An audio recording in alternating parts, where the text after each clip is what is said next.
So this weekend's been quite interesting, and I'm going to try and make sense of what has been happening. Firstly, over the weekend there were a number of protests, understandably so, but they always happen regardless and have been for years, concerning Brexit, this time because of prorogation, not the straight pride one that was in a different country. All very interesting, and understandably so. I don't support suspending Parliament, even under the guise that the government is currently putting it under. I disagree. But go ahead, protest, it's cute. The second thing was that MPs have been threatened, those ardent Remainers, or Remoaners, because you have Remainers and then you have Remoaners. Remoaners, for the most part, are doing everything they can to stymie us leaving. We could include Nicola Sturgeon, who had a bit of a falling out this morning, no less, with Piers Morgan on Good Morning Britain, where after Piers Morgan had accused Nicola Sturgeon of throwing her toys out of the pram, and that she would spew like a volcano if the party won Scottish independence, she began to laugh. Piers had pointed out, after Nicola Sturgeon was laughing at it, that 17.4 million people have every right to feel betrayed by Parliament, because Parliament has for 3 years systematically done everything in its power to prevent the will of the people, and the way they voted in the majority, how they voted in the referendum. Yeah. Piers is right. Nicola Sturgeon shouldn't be laughing, although it's cute you think you'll get independence. That's adorable. Continuing on from this, a threat started doing its rounds. A threat that those Remoaners would be deselected. Now, of course, this doesn't affect Nicola Sturgeon. I just wanted to throw it in for the sake of adding additional context to what morons have been doing for a while now. And Nicola Sturgeon is a moron. I've seen your economic policies. It's actually embarrassing now. I'd love to see how you fund your pet projects when you don't get your little stipend from us.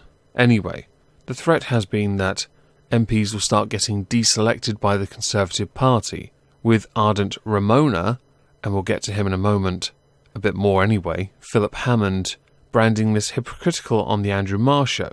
This comes after Number 10 said that they would stop any Tory MP who votes to block a no deal from standing for the party in a general election. This escalated even further, with suggestions coming from Number 10 that perhaps they'll replace Bercow by doing the same. Philip Hammond was right to point out that 8 of the current cabinet members had defied the party whip this year by voting against Theresa May's Brexit deal.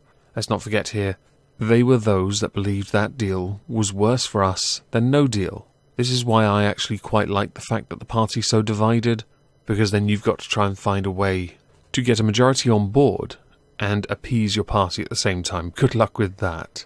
Rather interestingly, because obviously Philip Hammond is one of those who could be deselected. He's already rushing to get reselected.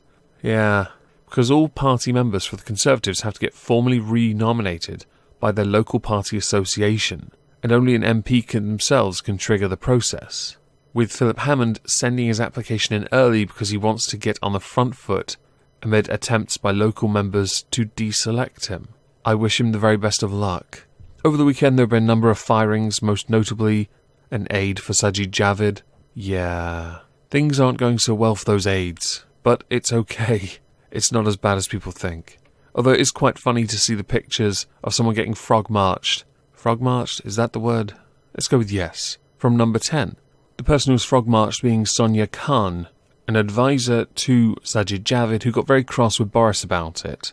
After a one-to-one meeting with Dominic Cummings, she was then fired and removed, of course, by the police.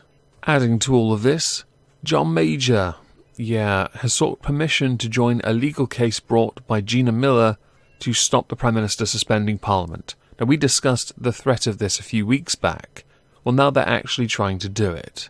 Many believe at this present time with what the Prime Minister is doing, essentially dictating spending policy, that it's going to cause even more friction between Boris Johnson and Sajid Javid.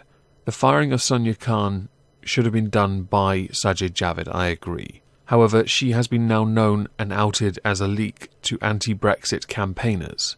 I'm not entirely sure Sajid Javid would want someone who is intentionally leaking information to the other side of the argument, publicly, in his team. Because it all comes down to trust, really, doesn't it? It should be interesting to see how that plays out as time goes by.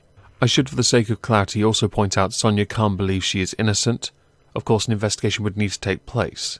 There are a number of suspicions that come about because of the fact that she used to work for Philip Hammond, and stayed on under Sajid Javid, with leaks coming from that office, and yeah, there's a connection. Dominic Cummings has introduced a one-strike policy on leaks, in the sense that if you do one thing wrong, you're gone.